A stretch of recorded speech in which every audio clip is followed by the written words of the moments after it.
Eu, é que eu acho que ia acabar minha bateria, daí eu tive que carregar.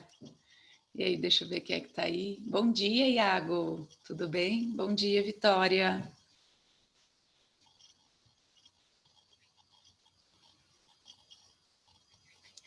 E aí, vamos iniciar a semana.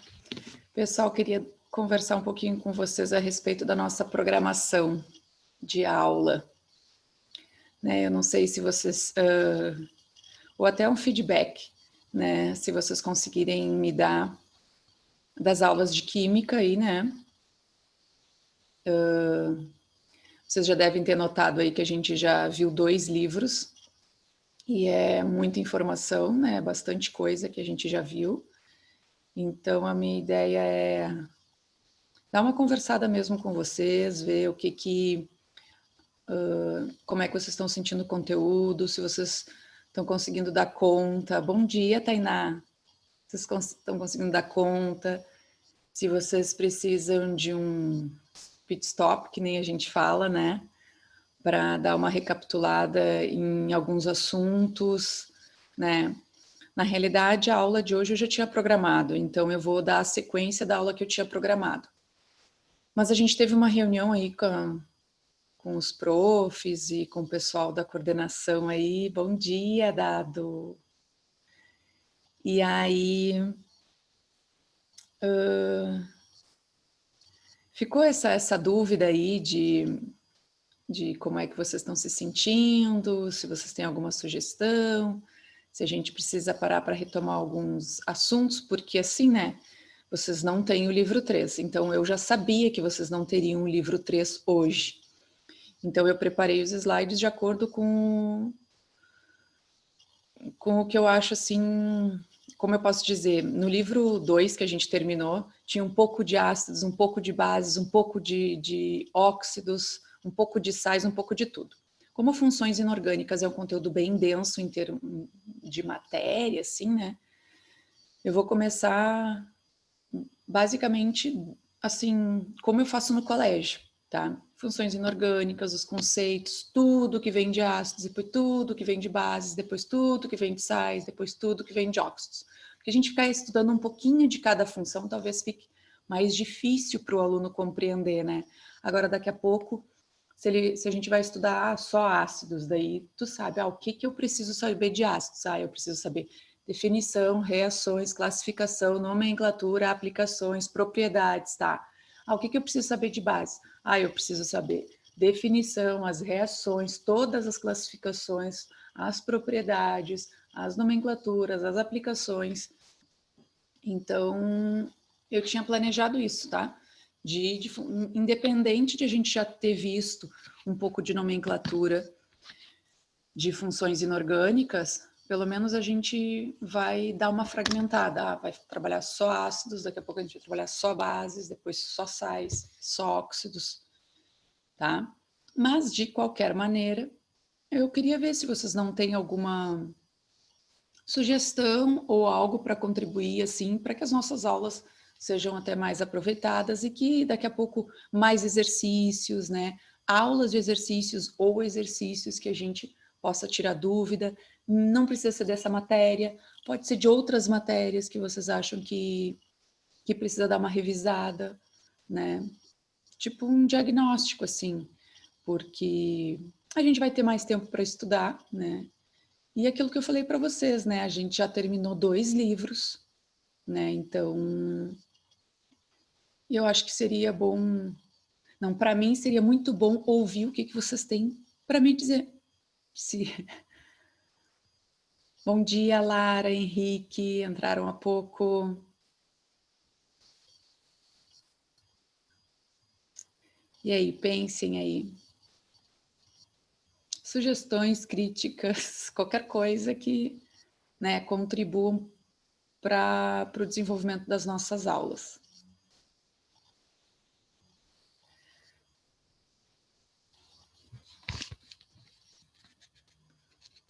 Eu sei que tinha no iniciozinho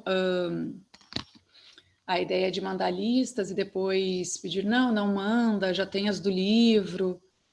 E então, isso era naquele tempo, né? Não sei se vocês estão conseguindo se organizar. Então, se vocês puderem aí... Bom dia, João. Que vergonha, respondi agora de manhã e nem respondi tudo ainda, porque estava muito em cima do horário de aula já.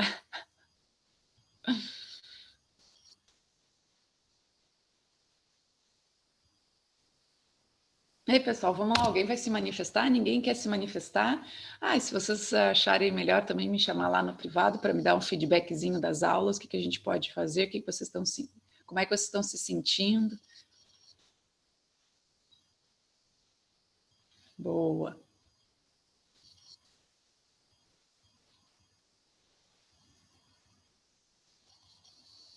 Ah, boa, uma boa ideia. Na realidade, eu tenho os exercícios já da URG separados por conteúdos, né? Mas, tipo, eu não consigo largar uma lista de funções inorgânicas, por exemplo. Eu tenho uma lista lá dos últimos 5 anos de vestibular, só de um assunto, tá? Só que, tipo, eu não terminei o assunto de funções inorgânicas, então como é que eu vou largar uma lista de um assunto que eu não terminei ainda?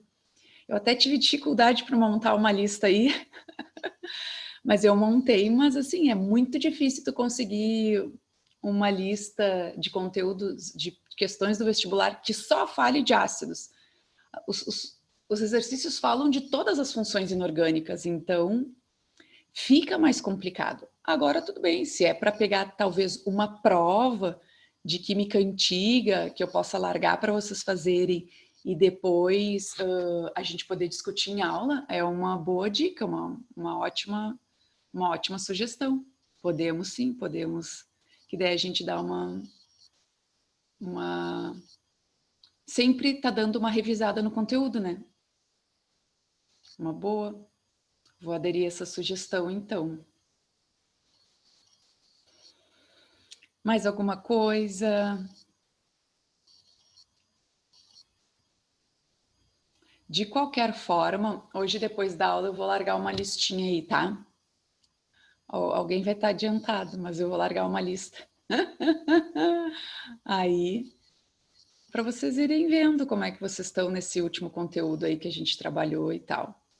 Mas já vou adiantando para vocês que vai vir lá de cima, né? Tipo, lá de cima, uma nova estruturação aí para as nossas aulas, porque a gente tinha um cronograma, né? E esse cronograma ficou totalmente alterado em função da pandemia. E vocês devem ter notado que as aulas que a gente faz assim, essas aulas remotas, parece que elas andam muito mais rápido.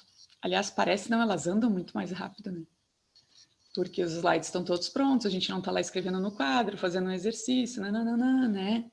Então acaba que a matéria vai, e daqui a pouco a gente não se dá conta de que não está conseguindo aprender com qualidade, né? Então a gente está tendo muito conteúdo, e será que está sendo com qualidade? Será que vocês estão conseguindo realmente aprender, né?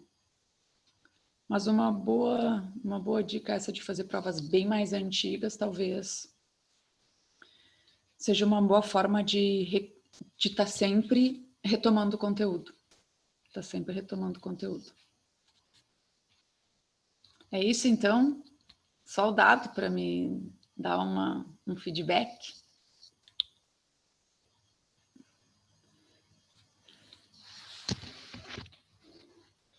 Deixa eu abrir aqui, tá, pessoal?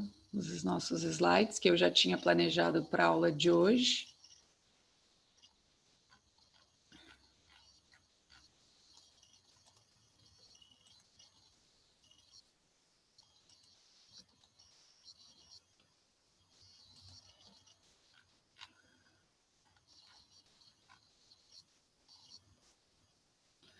Ok, então, vou compartilhar minha tela com vocês e como eu falei, bom dia, Bárbara.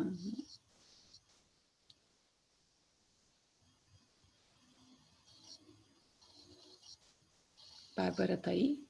Ah, tá ali. Então tá, pessoal, como eu falei para vocês, eu vou começar lá do iniciozinho lá das funções inorgânicas. Se a gente conseguir ver, a gente vai ver tudo sobre ácidos. E aí, pessoal, a nomenclatura de ácidos que a gente viu no módulo... Que módulo que era? No módulo 6, tá?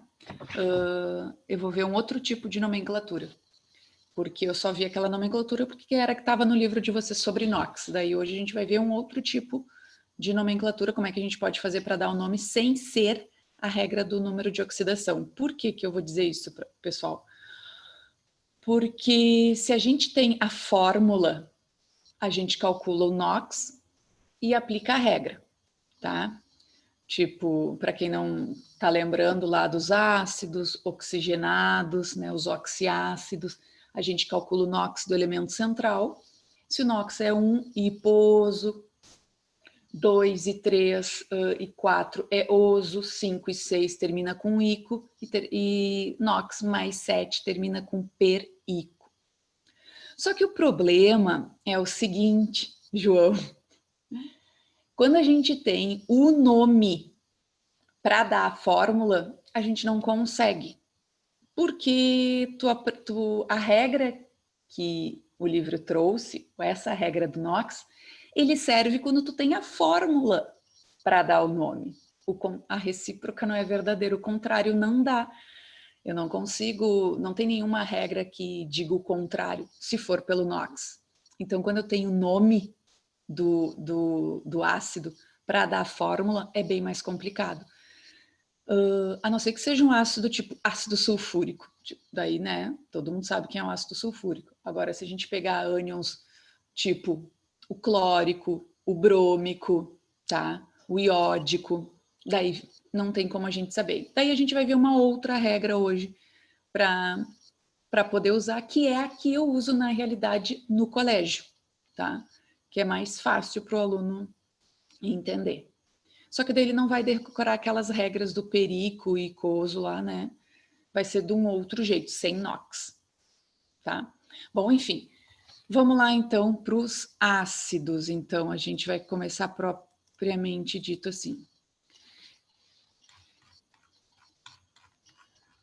Vocês estão me ouvindo bem? Tá tudo certo aí? A imagem? Beleza. Pessoal, olha só. Se eu não tivesse no cursinho, tá? Pré-vestibular, ok? Eu começaria funções inorgânicas desta forma. Faz de conta que você... imagina a galera nunca viu funções inorgânicas, daí a gente começa sempre as funções inorgânicas, apresentando de onde veio um conceito, e aí a gente estuda cada uma delas separadamente, né? Tudo sobre o que eu preciso saber, né? O que tu precisa saber de ácidos? Por exemplo, quantas classificações existem dos ácidos, vocês sabem? Tá, definição é uma coisa, tá? Definição é uma coisa. Ácidos, depende, né? Pode ser o ácido de Bronsted-Lowry, pode ser o ácido de Lewis, pode ser o ácido de Arrhenius, mas a gente estuda especificamente os ácidos de Arrhenius. Aí existem as classificações dos ácidos. Alguém saberia me dizer o que são as classificações dos ácidos? Como é que a gente classifica um ácido?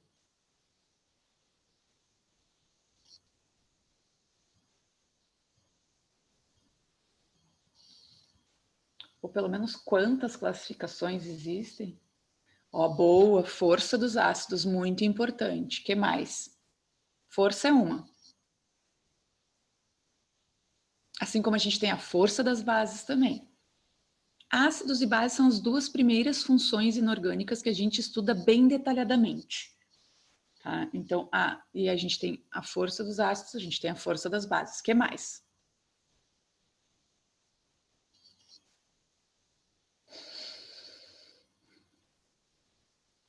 Vocês viram que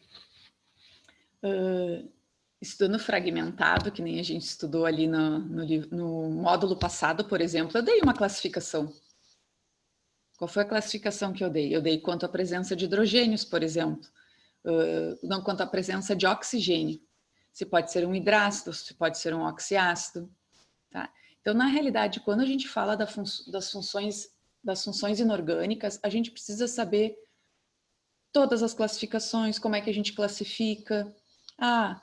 Quanto ao número de hidrogênios ionizáveis, como que é quanto ao número de hidrogênios ionizáveis? E quanto à volatilidade? E quanto à força? Que mais? São 4 classificações. Quanto ao número de hidrogênios ionizáveis, quanto à presença de oxigênio, quanto à força e quanto à volatilidade. São 4 classificações que a gente precisa saber. E assim é das bases também. Depois a gente precisa... sei todas as propriedades dos ácidos? Eu sei as aplicações dos ácidos? Quem é o ácido muriático, por exemplo? Alguém saberia me dizer quem é o ácido muriático? Utilizado em produto de limpeza? Vocês vão ver que dos ácidos, pessoal, as funções inorgânicas é o conteúdo mais denso que a gente tem. Tá? Então tem muita informação, muita informação. Mas pelo visto a galera não memorizou isso ainda. Isso, Iago, o HCl. É esse aí. Esse é o mesmo ácido do estômago, né? Também conhecido como ácido muriático, utilizado em produtos de limpezas e tal. É isso aí mesmo. Então tem muita coisa aí para a gente poder estudar sobre ácidos. Então a gente vai começar por eles, tá? Então vamos lá, pessoal. Antes de começar os ácidos, a gente vai ver da onde que surgiu as funções inorgânicas. Então começou na teoria da solução aquosa, também conhecida como teoria de Arrhenius. Quem era Arrhenius? Alguém sabe? Quem era Arrhenius? Qual foi a contribuição dele? Então, ele era um sueco, tá? um químico sueco da Universidade lá de Uppsala. Ele estudava, na realidade, compostos, ele estudava condutividade elétrica, tá? Então, na realidade, Arrhenius era lá da Universidade de Uppsala, ele estudava a condução de corrente elétricas. E aí, ele verificou que algumas soluções conduziam corrente elétrica por meio da formação de íons.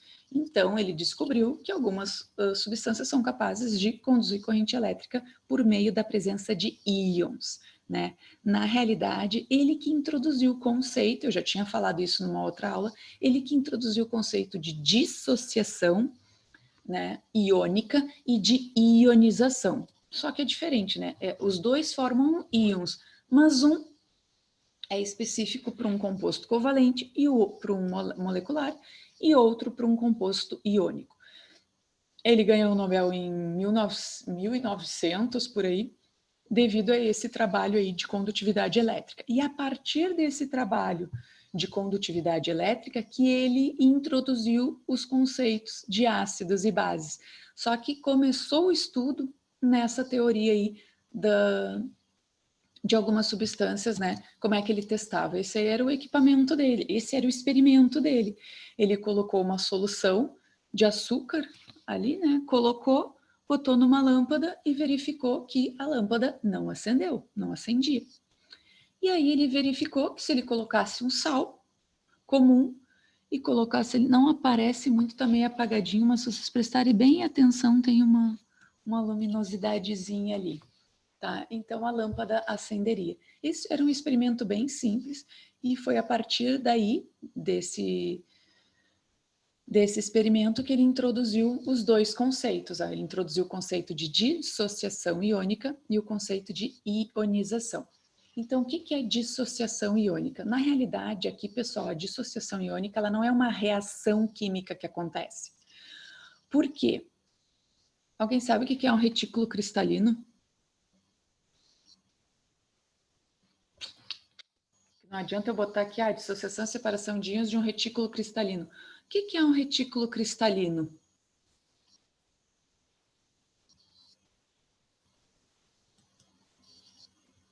Bom dia, Rita. Chegou agora.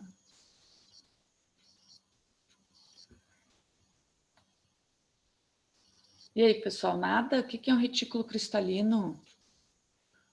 A gente já estudou ligações químicas, ó, tem que revisar ligações químicas, a gente já estudou todas as ligações químicas. Qual o tipo de ligação química que tem retículo cristalino?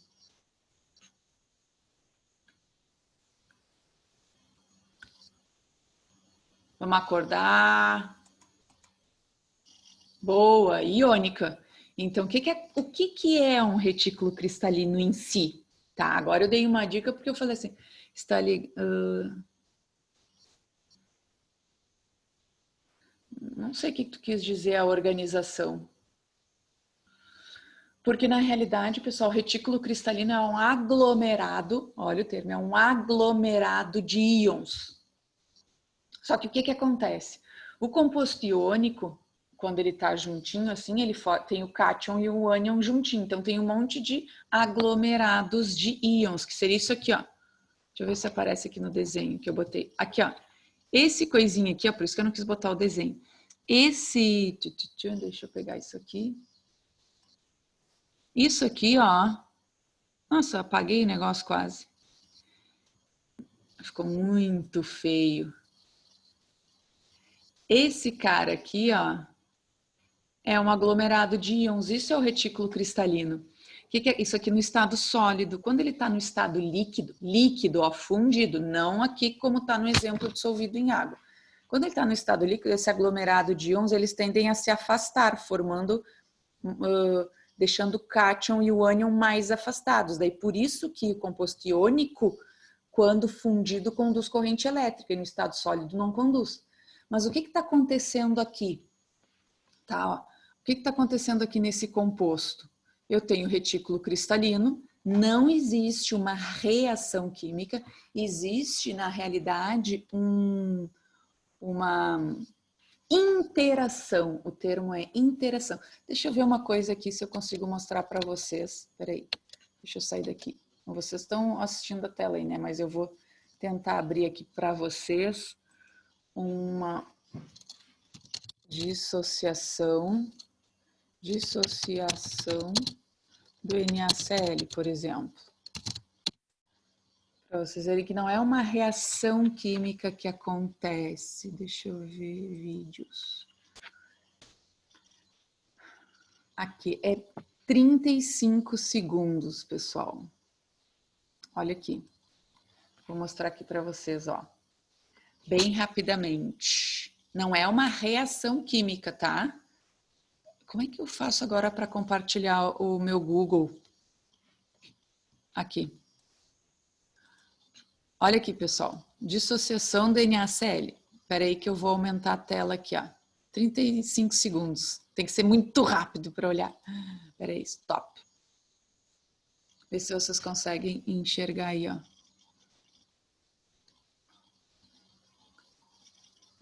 Ué? Ah, tá. O NaCl, sempre clássico, funciona. Ao ser adicionado... Ó, olha o que ele está botando. Ele era um retículo cristalino antes, aquele aglomerado que eu mostrei para vocês lá em cima, ó. Tá aqui ele, ó. Cátion e o ânion, o aglomerado de íons. Isso é o retículo cristalino. E aí, quando ele é adicionado, aí esse aqui é o experimento de Arrhenius, tá? Olha o que ele faz. Sempre clássico, composto iônico. Ao ser adicionado à água, sofre uma dissociação. Isto ocorre devido às interações entre as... Ó, tu vê que o termo que ele diz não é uma reação química que está acontecendo, é uma interação. O que é a interação? A parte negativa da água captura a parte positiva, que é o cátion. E a parte positiva, que são os hidrogênios, a parte positiva da água, captura o cloro, por exemplo, que é negativo. Então, ó, opa, botei, ó. Isto ocorre devido às interações entre as moléculas de água e os íons Na+, e Cl-, que formam o retículo cristalino do cloreto de sódio. Os hidrogênios da água interagem com os ânions fluoreto, Cl-. Os oxigênios da água interagem com os cátions. Então, é bem simplesinho, é um vídeo bem curto, é curto e grosso, é claro e bem objetivo. Então, aqui está acontecendo o quê? Uma interação. Na dissociação iônica, então, ocorre uma interação. E isso aqui também a gente pode chamar... Alguém tinha me perguntado aqui sobre o que era a solvatação. É isso aqui, ó. É essa interação da água, pessoal, com o cátion e o ânion, que a gente pode chamar, como é que é o termo? De água de solvatação. É esse termo que a gente usa, água de solvatação, quando há interação da água com o retículo cristalino. Bom, isso é dissociação iônica, que depois passou a ser identificado por compostos que contêm retículo cristalino, ou seja, compostos iônicos, ou seja, as bases, os sais das funções inorgânicas. E ionização também é a separação de íons, ó, também é separação de íons, mas aqui, ó, olha o termo, ocorre uma reação química, olha aqui, ó, reação. Então, na dissociação iônica existe uma interação da água com o retículo cristalino. Na ionização ocorre uma reação com a água. Tá? Então, aí veio o conceito de os ácidos sofrerem ionização porque os ácidos reagem com a água. As bases, elas não reagem com a água, elas interagem com a água. Então, são essas dois estudos básicos antes do estudo mesmo de funções inorgânicas propriamente dito. Que reação é essa? Então, olha só, deixa eu mostrar aqui, também tem um desenho. Olha aqui. Ah, e aí outra coisa, que agora eu não falei. Essa água de solvatação, essa dissociação iônica gera uma solução eletrolítica. O que é uma solução eletrolítica? É aquela solução que conduz corrente elétrica. Aí, ionização. Eu vou ter aqui o HCl, água, e eu vou ter o íons H+, e Cl-. Aqui não está aparecendo a reação, mas depois eu vou mostrar a reação, tá? Só está aparecendo que eu vou colocar na água e vou liberar o hidrogênio do Cl. E aí são as reações de ionização, caracterizando um ácido, presença de H+, né? Caracteriza um ácido. E aí, só que o que acontece? Mesmo sendo uma molécula, tá? Mesmo sendo uma molécula formada por ligação covalente, forma uma solução eletrolítica. Então, a gente tem que cuidar. O que é uma solução eletrolítica? O que é uma solução iônica? O que é uma solução iônica? Eu só tenho composto iônico dissolvido nela? Não. Uma solução iônica é a mesma coisa que solução eletrolítica. Aí, às vezes, a gente vai olhar uma questão lá no vestibular que diz assim, uma solução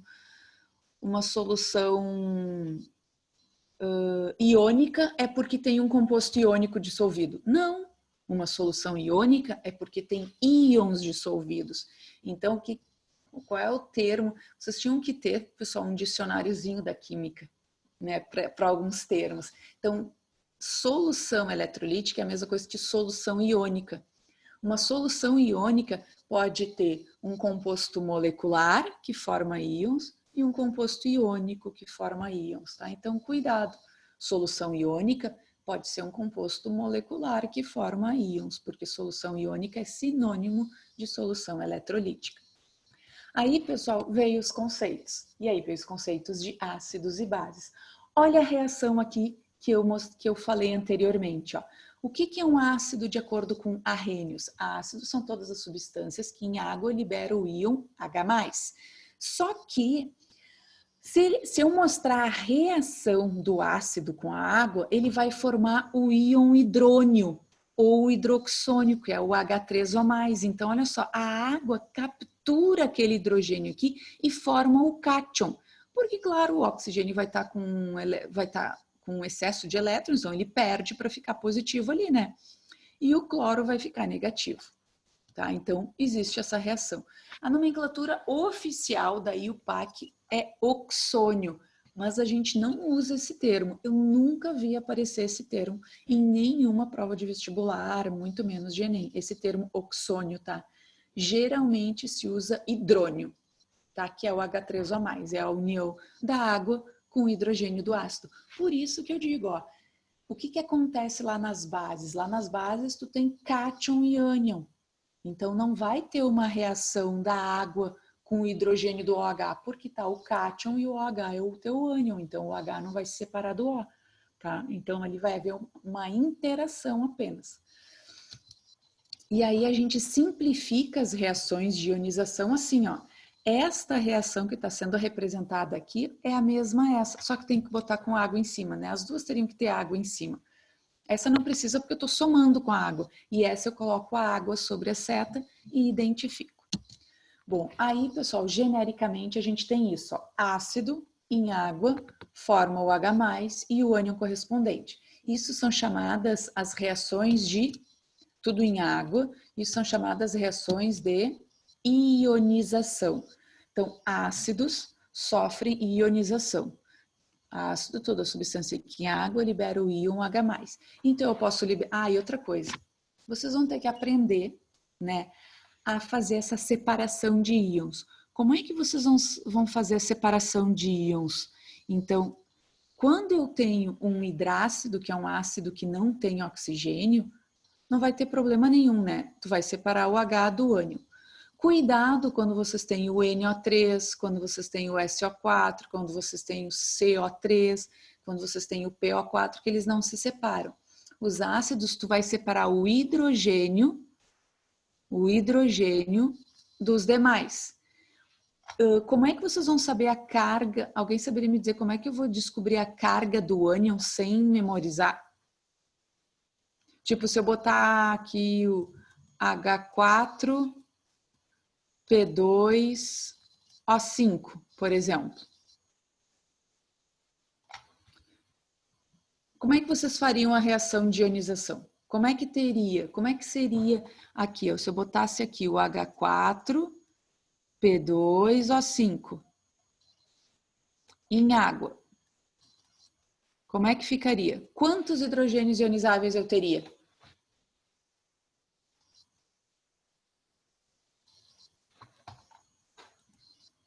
Ai, peraí aqui. Ai, sumiu aqui a tela do chat para mim. 4. E qual seria a carga do P2O5?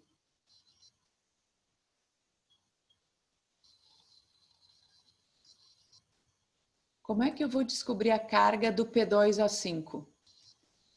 Então, quando a gente tem isso, a carga do P2O5 vai ser a quantidade de hidrogênios. Se eu tenho um hidrogênio, a carga é -1. Se eu tenho 2 hidrogênios, a carga é -2. Se eu tenho lá, como eu tinha representado, H4P2O5, se eu tenho 4 hidrogênios, a carga do P2O5 é -4. Então, a carga do ânion é a quantidade de hidrogênios que a gente tem. Para que serve isso? Isso serve para nós... Por que as bases estão aqui? Isso serve para a primeira classificação que a gente vai ver dos ácidos, que é a quantidade de hidrogênios ionizáveis, que é a primeira classificação. Então, Arrhenius fez o estudo de soluções aquosas e definiu, a partir das reações de ionização, definiu o conceito de ácidos. Como é que ele definiu o conceito das bases? Da mesma forma. Ele verificou que os compostos iônicos e que eram chamadas de bases, todos os compostos iônicos que em água liberavam o íon OH-, então todos têm uma semelhança. Os sais são os únicos que não têm semelhança, gente, é o resto que nem a gente chama. Se tu saber identificar um ácido, se tu saber identificar uma base e saber identificar um óxido, o que sobrou é sal, tá? Porque não tem uma semelhança assim. Então, bases são todas aquelas substâncias que em água liberam o íon OH-. E aí sofre o termo dissociação iônica, e aí tu tem que separar o quê? O OH do metal. Se tu tiver um OH, é uma barbada. Se tu tiver 2, nome do OH. Aqui ele diz, ó, que o nome era hidróxido. Só que na realidade, a gente usa esses dois aqui, ó, hidroxila ou oxidrila, tá? E a reação genérica, assim que eu dei as reações genéricas lá dos ácidos, eu dei a reação genérica das bases. A quantidade de OH vem na frente. Então, não esqueçam assim, ó, numa reação de ionização, a quantidade de hidrogênios fornece a carga do ânion nas bases. A quantidade de OH fornece a carga do cátion. Então, olha só, grupo 1, carga mais 1. O alumínio, mas o alumínio, o ouro, o ouro não tem carga fixa, tá? Mas eu tenho 3 hidroxilas, então a carga é mais 3. O PB não tem carga fixa, mas eu tenho 4 OHs, então eu boto 4 na frente, tá? E isso são chamadas as reações de dissociação. Bom, a partir daí, então, a gente começa o estudo específico dos ácidos. Aí agora que a gente começa. Então, aquele estudo todo, toda aquela teoria que eu falei ali de ácidos e bases, era a teoria as primeiras teorias de Arrhenius, tá? Com base na condutividade elétrica de algumas substâncias. Por isso que a primeira coisa que a gente estuda de ácidos e bases são as reações, tanto de ionização quanto de dissociação, tá? Ácidos, esse é o carinha aí, ó. A gente vai ver os conceitos de Arrhenius, que é esse sueco aí que tá aparecendo para vocês aí, tá? Então, aqui tá a definição que a gente já viu. Toda substância que em solução aquosa libera o íon H+. E sofrem reações de ionização. Sobre a água, eu tenho 2 hidrogênios e um SO4. E as setas sumiram, eu não sei por que as setas sumiram. As setas sumiram. Não, estão aqui as setas, ó. Não sei por que elas sumiram, gente. Não sei. Olha aí. Agora apareceram. Olha só. Então, a quantidade de... Por que ele definiu esse conceito? Porque a partir das reações, eu vou ter a primeira classificação. O que eu tinha falado? Mas eu falei do H4P2O5. Mas não tem problema que é o H4P2O7. Daí, olha só. Dependendo da quantidade de hidrogênios que está se ligando lá, a gente vai ter a primeira classificação. Mas, pessoal, essa representação que eu mostrei para vocês nesse slide aqui é a representação mais simplificada das reações de ionização. Lembrando que a gente pode somar e ter a quantidade do íon hidroxônio, do H3O+. Só que, olha só, quando é um hidrogênio é uma barbada, né? Porque daí tu só bota o hidrogênio aqui e sobra o Cl. Agora, imaginem vocês quando eu tenho mais de um hidrogênio, ó. Aí eu tenho que fazer o que a gente chama de balanceamento. Daí é bem pior, né? Então, quem é que usa essas reações aqui? Ninguém usa essas reações, tá? Mas é bom vocês saberem que os ácidos sofrem reação com a água. As bases sofrem interação com a água, tá? Bom, classificação dos ácidos, então, agora propriamente dita, classificação.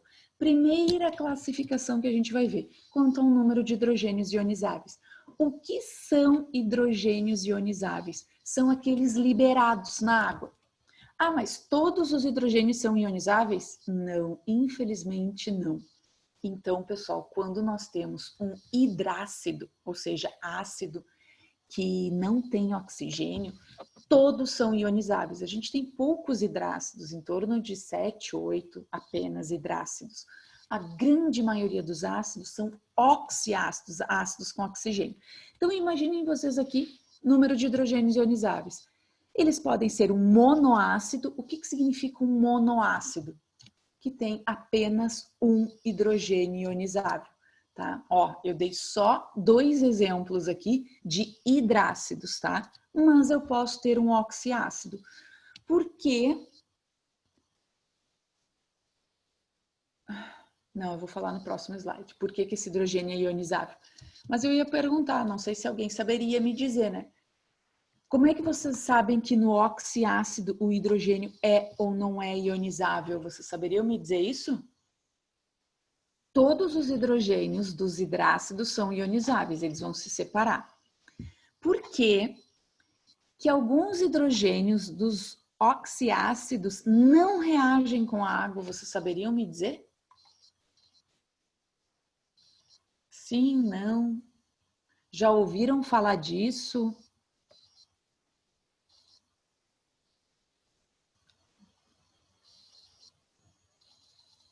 Nada?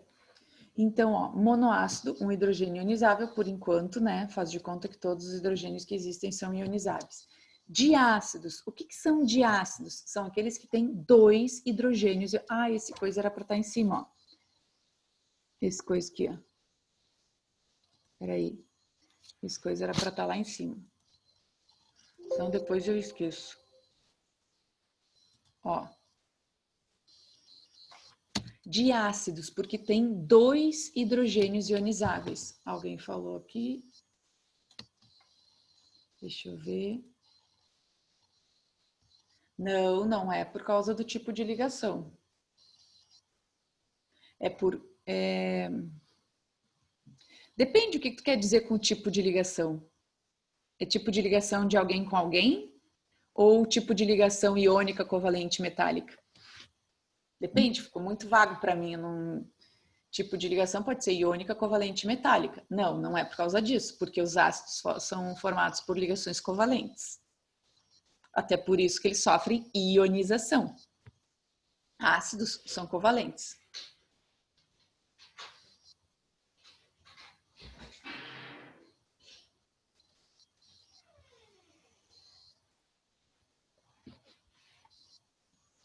É de alguém com alguém. É do hidrogênio com oxigênio. Na realidade era isso, sim. Espera aí, só um instantinho. Isso aí. Então, vou mostrar para vocês as nossas exceções. Espera aí, então, vamos lá. Espera só um instantinho aqui. Como é que eu venho aqui? Eu quero vir aqui. Aqui, ó.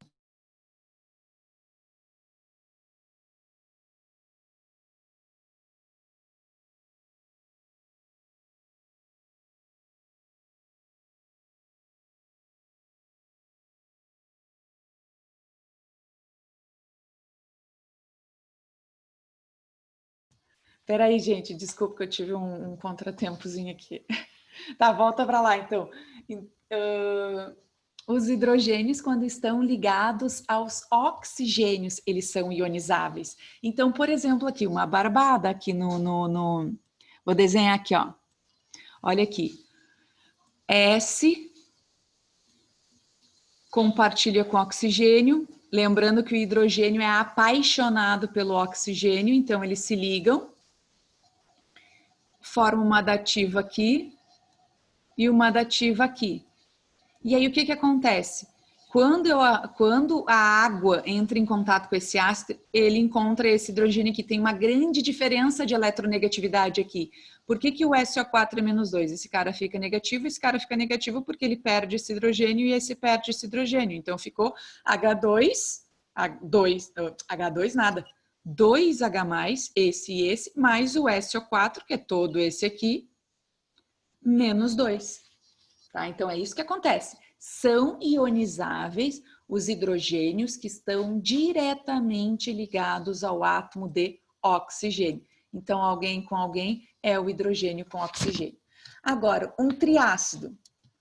Triácido é quando nós temos 3 hidrogênios ligados diretamente ao átomo de oxigênio. E aí eles são ionizáveis. O H3BO3 é um outro exemplo.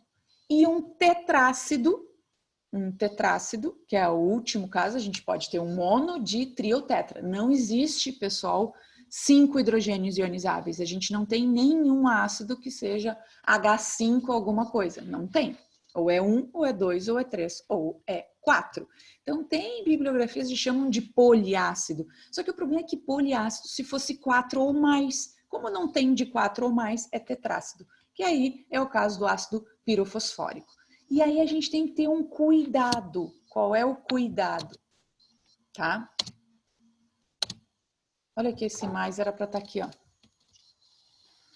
Qual é o cuidado que a gente tem que ter, tá? Aí vocês já devem estar vendo aí, ó.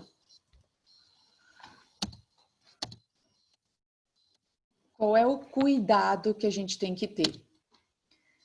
Do H3PO3, e eu já tinha perguntado numa aula dessas já, quem eram as exceções. E qual é o outro? O H3PO3 e... Quem é que chegou aí mais? Bom dia, Nicole!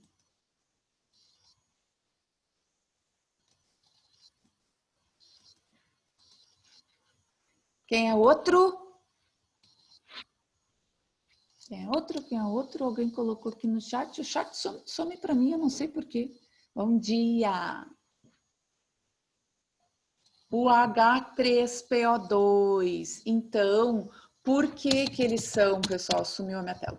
Por que que ele é um diácido? Então, olha aqui. Se eu for fazer a fórmula, eu vou tentar fazer aqui. Peraí, deixa eu ver. Aqui nesse canto. Imaginem vocês o ácido fosfórico. O ácido fosfórico é o H3PO4. Eu tenho um oxigênio e um hidrogênio aqui. Eu tenho um oxigênio e um hidrogênio aqui. Eu tenho um outro oxigênio e um outro hidrogênio aqui. E eu tenho a dativa aqui, ó. Essa é a fórmula estrutural do ácido fosfórico. Por isso, pessoal, que a aula passada eu comentei daquela questão adaptada no livro de vocês, que fala que o ácido fosfórico tem expansão da regra do octeto. Da onde? Porque tu sabe que o fósforo tem 5 elétrons na última camada. Ele vai compartilhar os 3 com o oxigênio. E aí ele vai ficar com 8 na última camada. Só que ele sobra um par.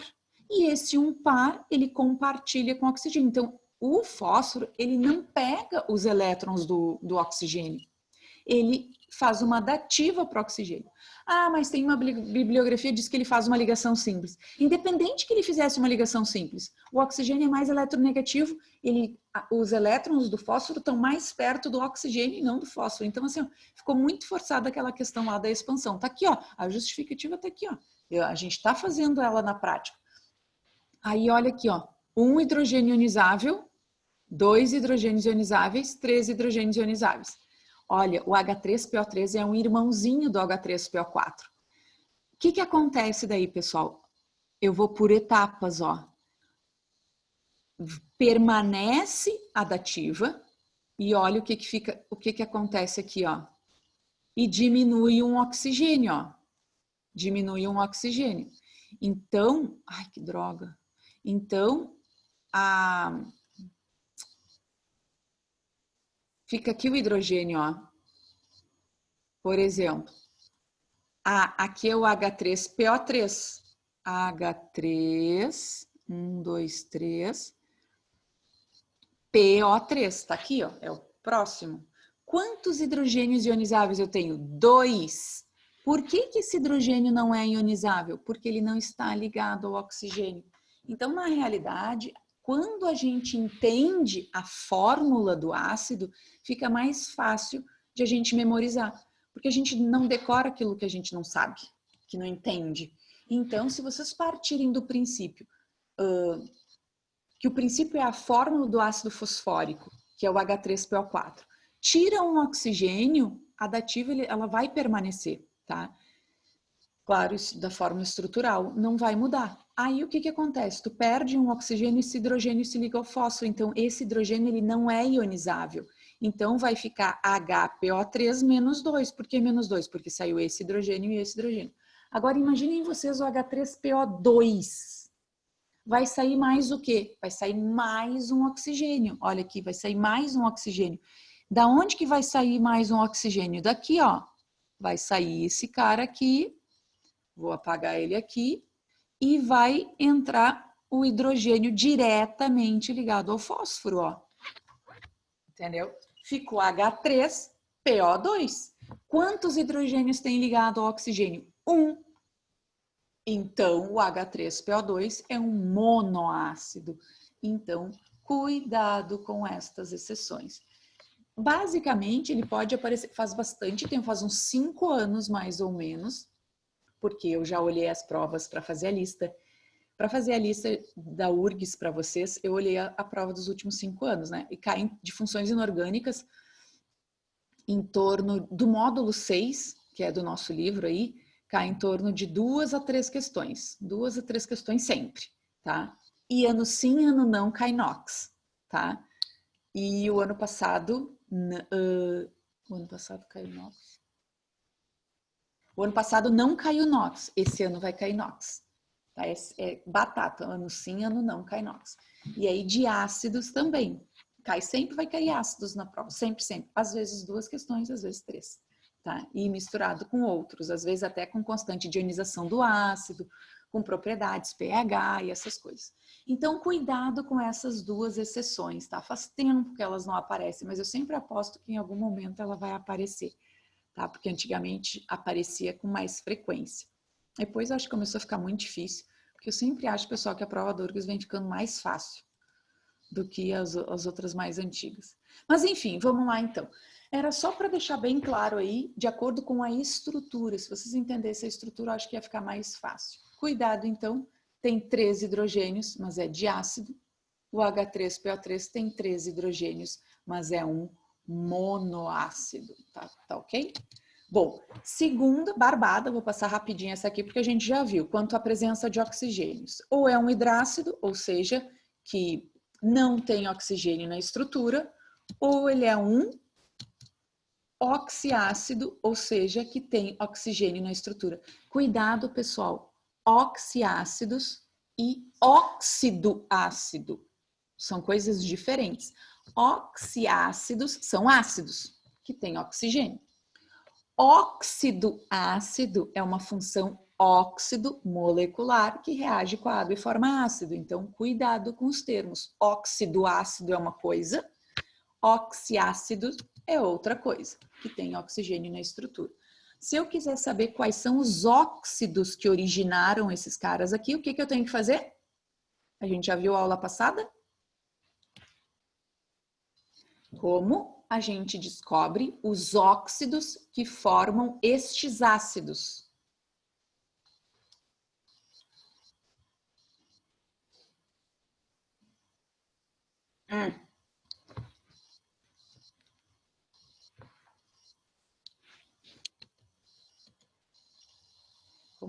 Como? Isso, tirando a água, diminui a água, exatamente. Ai, como é que eu vou diminuir a água de um cara que tem 3 hidrogênios? Bom, daí tu faz o balanceamento, tu dobra aqui a quantidade de ácido fosfórico, por exemplo, e tira a água. Tá ok? Terceira classificação, quanto ao número de elementos. Ah, essa também, quanto ao número de elementos químicos. Mas essa é tão fácil que eu nem comentei. Quanto ao número de elementos químicos, olha só, binários. Não existe um ácido com menos de 2 elementos, porque no mínimo tu tem que ter hidrogênio e o ânion correspondente. Então, no mínimo, ele é binário, tipo HCl e o H2S e assim sucessivamente. Agora, o que é um ácido ternário? É aquele que tem 3 elementos, que é a grande maioria. Quaternário é aquele que tem 4 elementos, que é esse cara aí que é bem... Isso é quase impossível dele aparecer, gente. Praticamente impossível dele aparecer. Quarta classificação. Agora sim, o que é a classificação quanto ao grau de ionização? Já falei o que são hidrogênios ionizáveis. São hidrogênios ionizáveis aqueles hidrogênios que estão diretamente ligados ao átomo de oxigênio. Quanto mais ionizado, pessoal, mais o que o ácido é. Grau de ionização, entre outros termos que a gente pode usar, é quanto a força. Se não é a mais importante classificação, é uma das mais importantes, tá? As duas mais importantes é quanto ao número de hidrogênios ionizáveis, monoácido, diácido, triácido, por causa das exceções que a gente tem que cuidar, e quanto ao grau de ionização. E aí, pessoal, detalhe é o seguinte. Existem os ácidos fortes, os moderados e os fracos. Eu apresento para vocês os 6 fortes, os 3 moderados e os demais são fracos. Sônia, eu vou ter que decorar isso? Sim. Então, pessoal, esse e já está na ordem, ó. O ácido, o perclórico, o sulfúrico, o nítrico, o clorídrico, o bromídrico e o iodídrico. São 6 ácidos fortes. Detalhe é o seguinte. Muitos de vocês devem ter aprendido no colégio uma outra regra, que é aquela onde tu diminui a quantidade de oxigênios e hidrogênios. Quando a diferença de oxigênios e hidrogênios for 3 ou 2, é forte. Quando a diferença for 1, é moderado e os demais são fracos. Só que o problema é que essa regra ela não se aplica para todos. Por exemplo, aqui, ó, se eu mostrar para vocês esse ácido aqui, ó, depois eu mostro essa regra que está no próximo slide, tá? Ó, H3, não,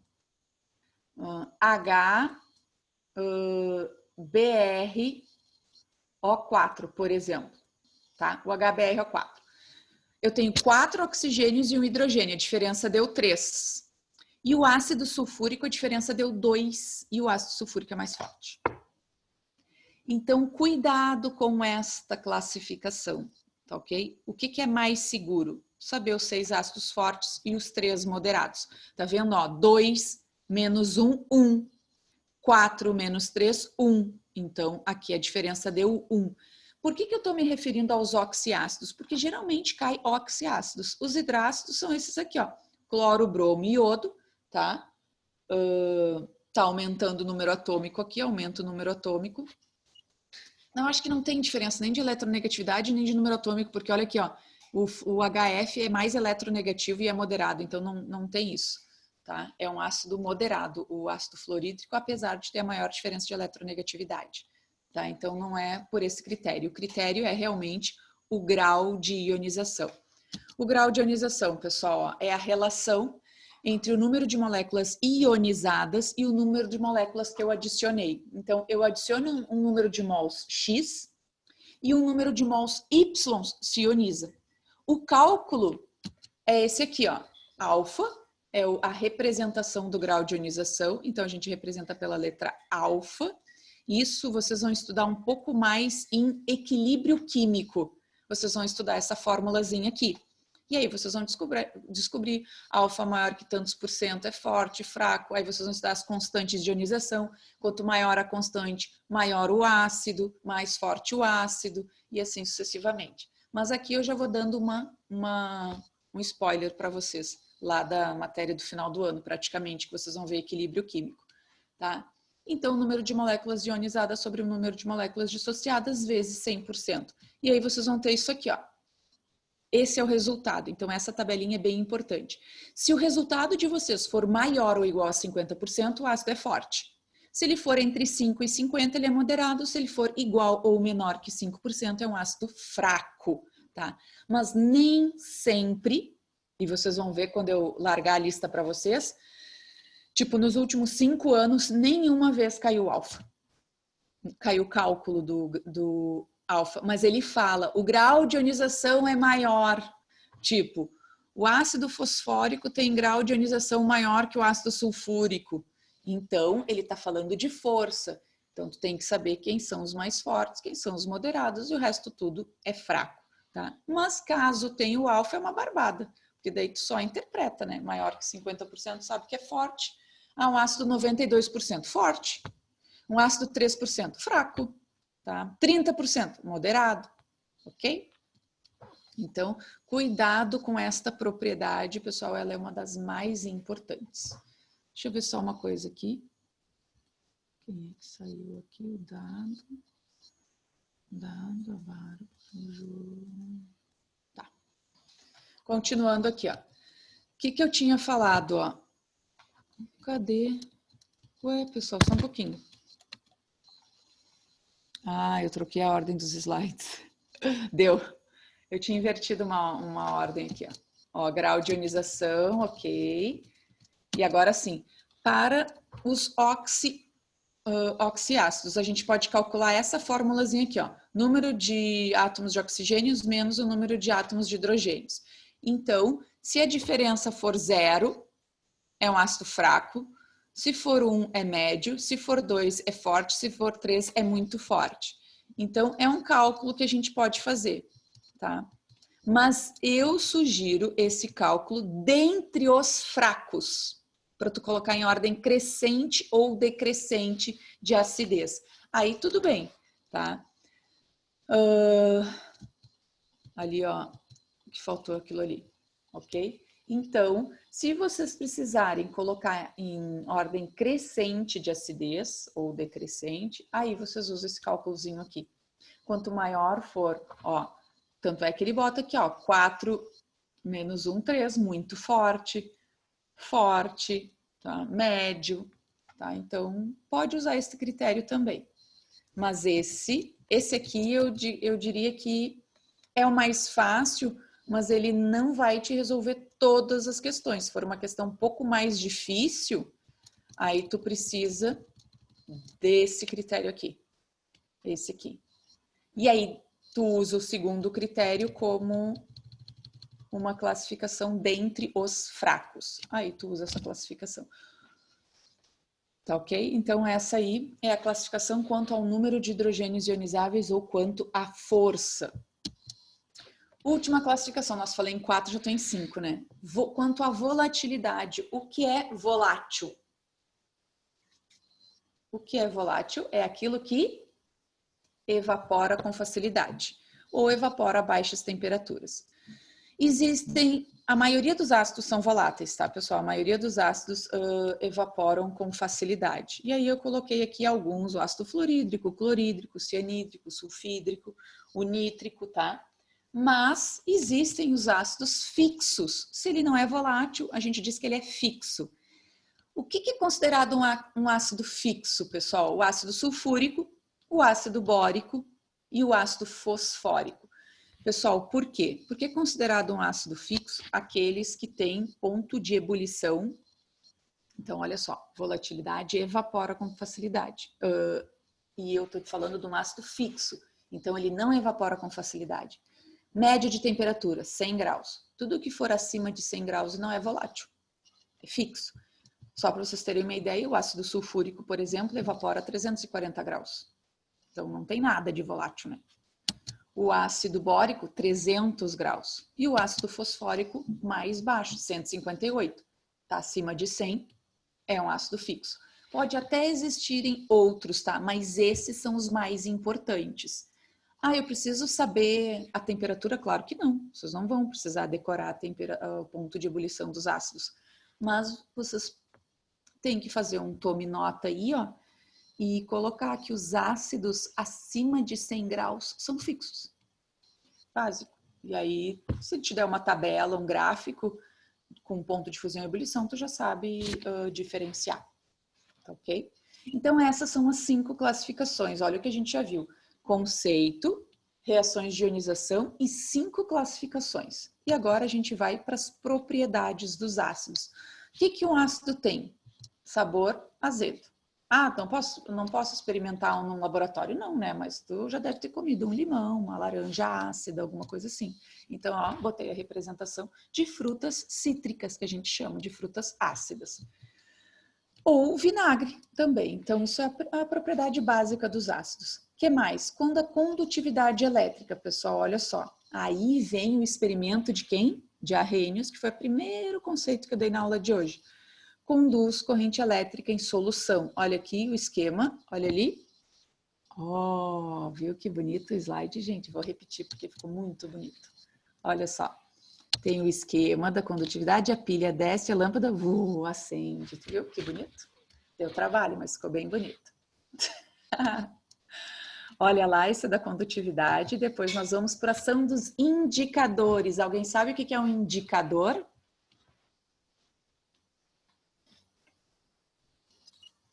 Ou alguém conhece algum indicador?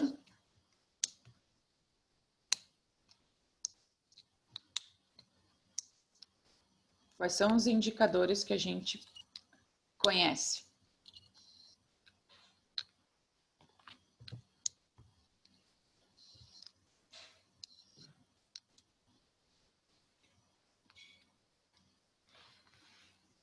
Nenhum, pelo visto, né? Opa, alguém lembrou de algum? Vamos ver. Olha aí! Não tem problema. Deixa eu ver se tu escreveu. É assim, ó. Deixa eu botar aqui para ti, ó. Fenolftaleína. Mas tu desenterrou o nome, né, também.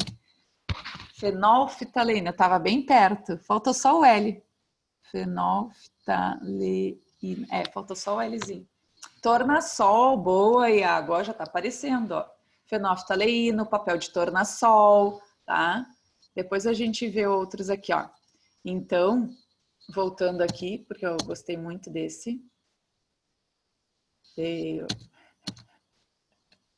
Olha ali, pessoal, o que que acontece? Tem a minha solução, olha a mágica, fenolftaleína, pinga uma gotinha e pã, não muda de cor. Mas nas bases fica que cor? Fenolftaleína é incolor. Se eu colocar no ácido, ele vai continuar incolor, porque fenolftaleína em meio ácido é incolor e em meio básico é rosa pink. Então, essa gotinha aqui eu ia cair e ia mudar de cor. Mas isso é só nos slides das bases. Então, ó, fenolftaleína, volta lá, olha lá, vai pingar aí, não tem mágica nenhuma porque não muda de cor. Então, não esqueçam, fenolftaleína em meio ácido é incolor, não tem cor. Olha ali, alguém que falou, Iago, falou do papel tornassol. Quais cores, pessoal, a gente tem de papel tornassol? Nesse caso aqui, o cara tá segurando, não sei se é um cara, é uma mão aqui, tá segurando um papel azul. E aí o papel de tornassol azul em meio ácido fica vermelho. Só que existe o papel tornassol vermelho e em meio ácido permanece vermelho. Então, cuidado, independente da cor do papel tornassol, tá? O papel tornassol fica vermelho em meio ácido, né? Então, de novo, o papel tornassol pode ser azul e pode ser vermelho. Se o papel tornassol for azul, ele vai mudar de cor. Se o papel tornassol for vermelho, ele não vai mudar de cor. Por quê? Porque o papel tornassol fica vermelho em meio ácido, tá? Olha aí o papel tornassol. Ah, e a fenolftaleína, sabe como é que a gente faz fenolftaleína em casa, pessoal? Compra um comprimidinho de lactopurga. Ele é bem pequenininho assim, tritura em álcool. E aí tu fez fenolftaleína, porque no lactopurga tem fenolftaleína na composição. Se vocês pegarem a composição ali, tem fenolftaleína. E aí se vocês pingarem uma gotinha assim no sabonete, ele vai ficar rosa. Daí vocês podem deixar o sabonete bem cor de rosa assim. Porque o sabão é feito com hidróxido de sódio, que é uma base forte. Então, assim que se faz fenolftaleína, tá? Então, se vocês quiserem ter aí fenolftaleína em casa, é bem facilzinho de fazer. Cuidado aqui, ó, eu botei neutro, né? O papel, independente da cor do papel tornassol, ácido ele vai ficar vermelho. Ai, ficou meio rosa isso aqui, tá? Mas é vermelho.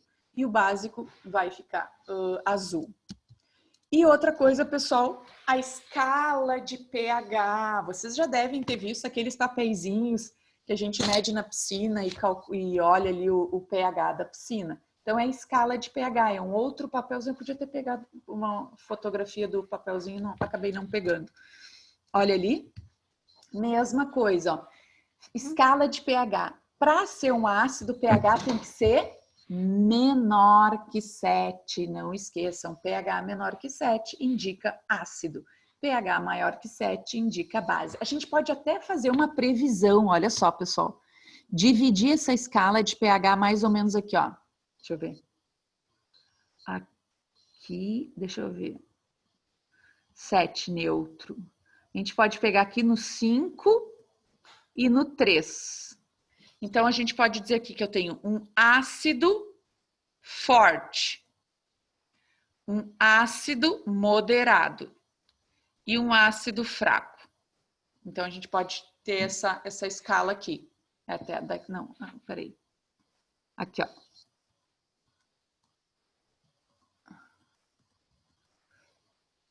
Aqui, ó. Ácido fraco. Tá? Então, ó, de 0 a 3, mais ou menos, é ácido forte. De 3 a 5, ácido moderado. De 5 até aqui 7, é ácido fraco. Tanto é que a gente poderia até fazer uma previsão da escala de pH. Ácido sulfúrico teria pH menor que 3, por exemplo. Eu pego o ácido fosfórico. O ácido fosfórico vai estar entre 3 e 5, por exemplo. O vinagre. O vinagre vai ser entre 5 e 7, por exemplo. 5 e 7 não é, mas entre 5 e 6,5, por exemplo. Tá? Então, a gente pode fazer uma previsão da força dos ácidos por meio do pH. Mesma coisa as bases. Ó, se a gente dividir as bases aqui, ó, 9 e 12, tá? Entre 7 e 9, B minúsculo, base fraca. Entre 9 e 12, base moderada, por exemplo. E entre acima de 12, B maiúsculo, F maiúsculo, base forte. Então, a gente pode, por exemplo, fazer uma previsão. De acordo com o pH, tu sabe mais ou menos se o ácido vai ser forte, moderado ou fraco. Não esqueçam, pessoal, que lá em equilíbrio químico, equilíbrio iônico, quando a gente estuda equilíbrio iônico, quanto maior o Ka, menor pH. Quanto maior o Kb, maior o pH, porque daí é mais básico. Então, a gente tem que cuidar, relacionar aí a escala de pH com a constante de ionização, com o alfa, tá? Então, isso aí é uma relação que vai aparecer de novo lá em equilíbrio iônico. Pessoal, tudo bem por aí? Alguma pergunta de algum indicador, de alguma coisa?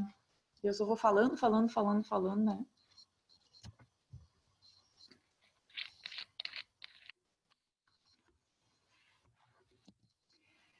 Reação, pessoal. Reação com carbonatos e bicarbonatos. Olha ali. Carbonato é esse cara aí, ó, o CO3-2, e o bicarbonato é esse aí. Então, os ácidos, galera, os ácidos reagem com os carbonatos e com os bicarbonatos. Então, olha só, eles toda vez que isso apareceu várias vezes em que o pessoal, carbonatos e bicarbonatos, eles sempre vão aparecer. O carbonato de cálcio, então, esse cara aparece muito na URGS, sabe? Pegando as questões e analisando, né, por faixa de conteúdo, é impressionante como aparece os carbonatos. Aparece bastante. Então, a reação dos ácidos com carbonato, não esqueçam, liberam o gás carbônico. Então, olha só, o carbonato com ácido clorídrico vai liberar o gás carbônico, o bicarbonato com ácido clorídrico vai liberar o gás carbônico. Outra coisa que já apareceu na URGS, vocês, não sei se vocês vão lembrar, olha só, aqui eu coloquei assim, ó, um lembretezinho que tinha, ó, se a gente colher gás carbônico no tubo, introduzir um fósforo aceso, ele vai apagar. Por que ele vai apagar? Porque o CO2, ele retira o oxigênio da atmosfera, na realidade. Ele não é combustível, né? Ele não ocorre uma combustão, tá? Mas outra coisa que a gente precisa saber, que é bem comum de questões de vestibular, ó, eu botei aqui o desenho, ó. O que vocês entendem desse desenho?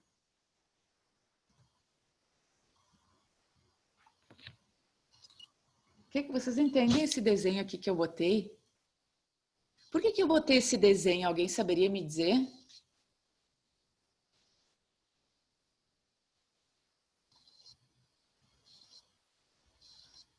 Tá tão ruim assim o desenho que a foto que eu escolhi, vamos ver aqui.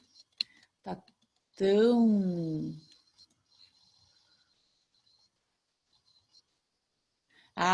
Então, na verdade eu queria que vocês tivessem enxergado a pérolazinha ali. Aquilo ali é a formação da pérola.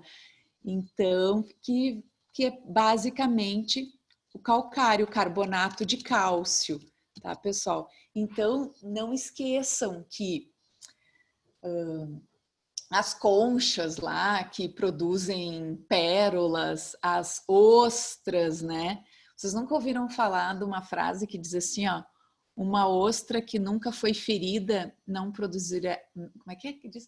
Uma ostra que não foi ferida não produzirá pérolas, porque na realidade ela vem de um machucado, digamos assim, de uma areia, de um ferimento que acontece e que daí ela produz a defesa dela é produzir essa nácar que eles chamam, né? É o carbonato de cálcio praticamente 100% puro, então, que acontece aí, mas é uma reação com o ácido carbônico que tem na água, com o gás carbônico que tem aí, e aí forma o carbonato. Então, isso aqui já apareceu mais de uma vez na URGS. Então, vale a pena daqui a pouco, pessoal, ver a historinha que tem por trás aí da formação da pérola, tá ok? Então, é bem comum aparecer essa frasezinha assim, uma ostra que não foi ferida não produzirá pérolas. Tá? Então, ela vem aí, a defesa dela é a formação desse carbonato de cálcio aí. Claro que dá para fazer isso artificialmente, né? Então, se produz artificialmente isso, porque para poder produzir uma pérola leva em torno de 3 anos. Imagina uma pérola só, 3 anos. Ok? Então, cuidado, né? Os ácidos reagem, e aí estou falando de ácido porque tem o ácido carbônico também, entendeu? Tem o CO2 na água, pode ter o ácido carbônico na água do mar, aí ele vai reagir e vai formar aí, é uma sequência de reações químicas que acontece aí nas conchas para a produção do calcário, do carbonato de cálcio. Tá ok? Então é só para uma curiosidade, mas é uma curiosidade que já apareceu várias vezes na URGS, a formação do calcário a partir de ácidos, tá? Outra coisa, também reagem com metais, pessoal. Os ácidos também reagem com metais. Então, os ácidos reagem com os metais e aí eles liberam hidrogênio. Isso uma vez eu fiz, pessoal, na aula prática no colégio. Aí botei um tubo de ensaio, botei magnésio, aí os alunos com as gotinhas assim, ó. Pingam os ácidos e o outro, é sempre em dupla. Um pinga o ácido no tubo de ensaio e o outro risca o fósforo, porque o hidrogênio é um combustível. Gente, que esse arrependimento matasse, era um griteiro. Por quê? Porque na hora que tu risca o palito de fósforo, dá uma explosão, só pum! Mas é muito alto. É só uma faísca, não pega fogo, é muito rápido. Né? Até porque eu peço para colocar bem pouquinho metal, e aí tu risca o palito de fósforo na boca do tubo de ensaio, e aí forma chama. Então, às vezes, quando a gente faz aulas práticas, assim, fica bem mais fácil de a gente memorizar. Então, ó, se tu pegar o zinco em partículas menores, adicionar ácido clorídrico, ele vai liberar hidrogênio, se tu riscar o palito de fósforo, vai acender, porque o hidrogênio é um combustível.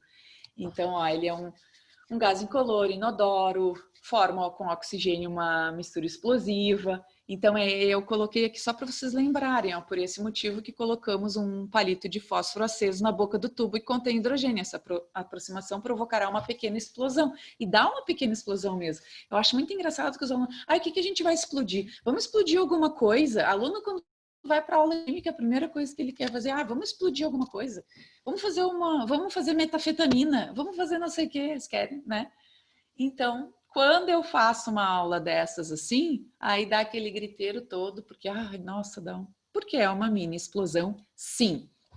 Tem vários vídeos, pessoal, no YouTube que mostra assim as reações e tal, se vocês tiverem só interesse, porque às vezes é uma forma de a gente memorizar, é uma imagem visual, né?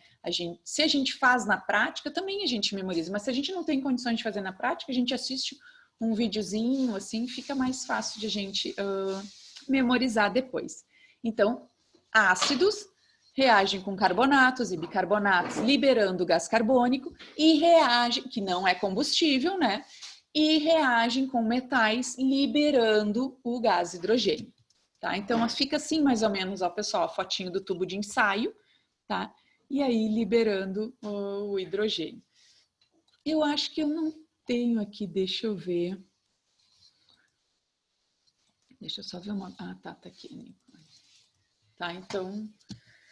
Nomenclatura dos ácidos. Só deixa eu ver uma coisa aqui, pessoal, ver se eu acho aqui uma... Eu tinha separado... Deixa eu sair dessa tela aqui. Como é que eu saio dessa tela? O que eu tinha procurado aqui? Era... zinco com HCl.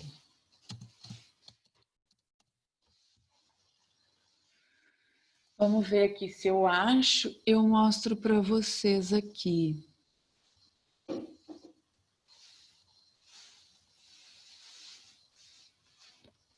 Eu acho que é esse aqui, ó, pessoal.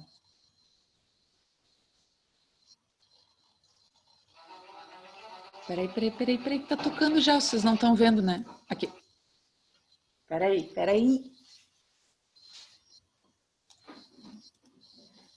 Eu vou vir para cá.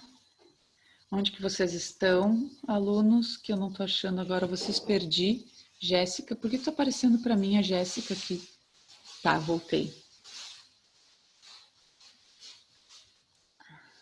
Olha, pessoal, é bem rápido, ó. Ó.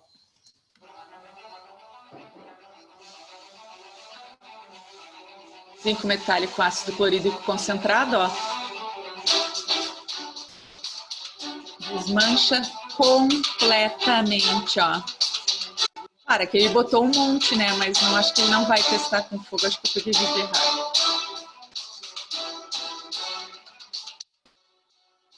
Ó. Ai, não tem. Mas só para vocês terem uma ideia de como é que é como é que é o efeito, né? Como é que é isso na prática. Tinha um outro que era bem... Eu tinha aberto 2. Eu acho que era esse aqui, ó. Esse eu acho que tem com a chama. Ó. Esse é bem legal, esse aqui, gente.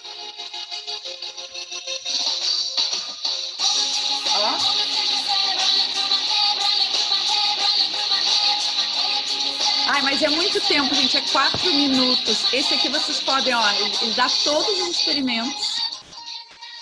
Ó, ele vem aqui, ó, ele mostra os tubos de ensaio, ó, todos os metais que ele utiliza.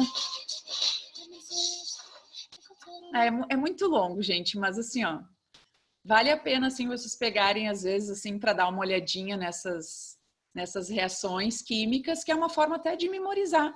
É uma memória visual que vocês vão adquirindo, digamos assim, tá? É só uma ideia, né? Que às vezes a gente só fica estudando sempre na teoria e acaba não lembrando disso na prática. Ah! Mas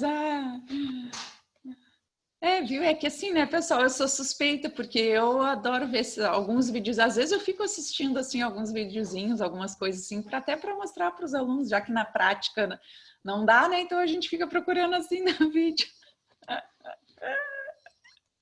A química é muito linda, gente. Tá, vamos lá para a nomenclatura então, rapidinho, porque eu já estou me estendendo demais. Eu sei que eu já dei nomenclatura, pessoal. Eu só vou dar outra dica de nomenclatura. Na verdade, é uma dica, tá? Essa aqui é a nomenclatura que eu uso no colégio. Tá, o uso de hidrácidos é normal para todo mundo, tá? O ácido, nome do elemento, terminação hídrico. Isso não mudou nada. E vocês já sabem que tem que decorar a fórmula dos hidrácidos, porque vocês sabem que são poucos, né? O mais difícil é o sulfídrico, mas daí, ó, como é que tu sabe que o enxofre tem carga -2? Tu sabe que tem que ter 2 hidrogênios. O cloro, tu sabe que a carga é -1, que tem que ter um hidrogênio. Então, os hidrácidos não é o nosso problema de nomenclatura. Nosso problema de nomenclatura é os oxiácidos. Sugestão, não é pela regra do NOx. É o seguinte, ó, uma maneira simples de dar nome dos ácidos é a partir do ácido padrão. Então, pessoal, vocês vão ter que... não existe uma possibilidade de não ter que memorizar nada. Ó, vocês vão ter ácidos que são o padrão. Quem são os ácidos padrões, tá? Olha aqui, João, o ácido clórico, tá? Tá aqui. Por que foi cobrado daqui a pouco ele? Porque ele é um ácido padrão. Então, o ácido clórico, do grupo 17, tá? Do grupo 17, o clórico é o padrão.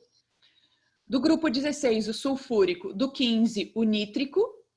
E o fosfórico. E o carbônico. Só esses, pessoal. 1, 2, 3, 4, são 5 ácidos padrões, tá? Depois que tu memorizou esses ácidos, 5 ácidos, aí tu vai usar a seguinte regra. Olha aqui. Isso aqui, ó. Eu tirei tanto essa imagem aqui do livro do colégio que eu uso ali no Província, tá? Olha só, tá aqui o ácido padrão, tá no meio, ó.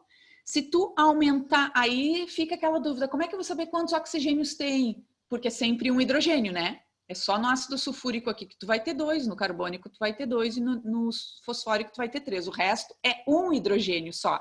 É um monoácido para o cloro, para o bromo e para o iodo. Então, tu aumenta uma quantidade de oxigênio, HClO4, fica perclórico.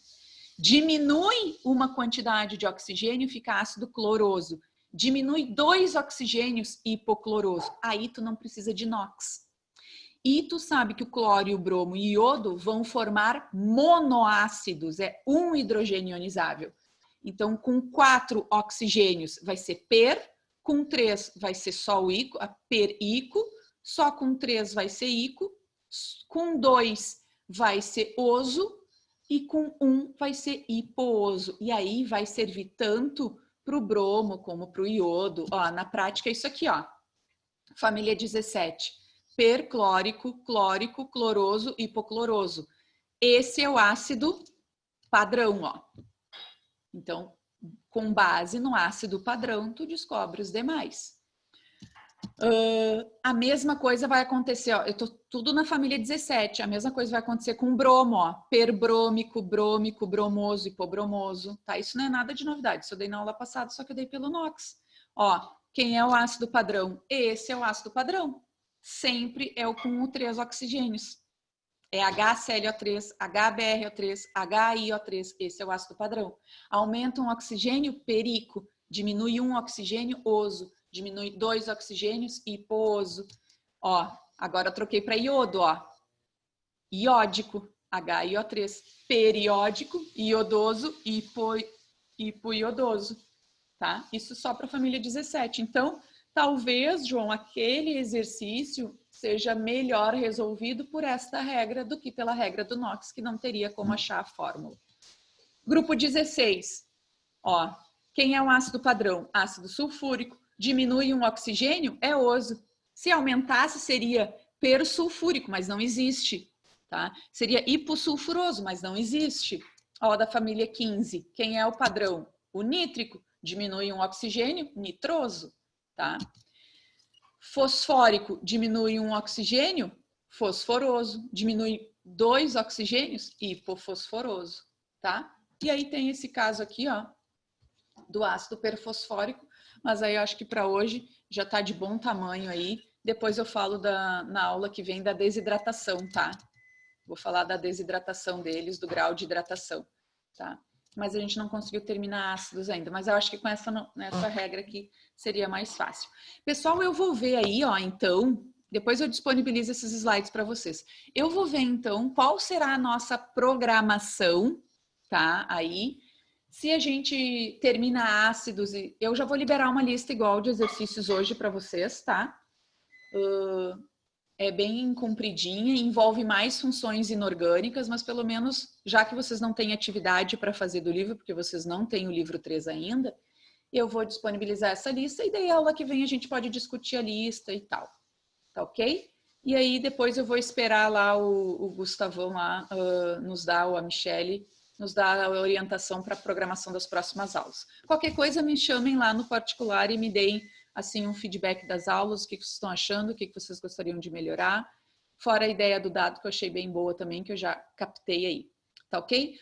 Uma boa semana para vocês, obrigado pela participação, tá ok? Um beijo e até a semana que vem. Ah, e bom feriado, que tem um feriado na quinta, mais um tempinho para vocês estudarem aí, tá ok? Tchau, tchau, gente. Tchau, Iago. Tchau, tchau. Tchau, Nicole.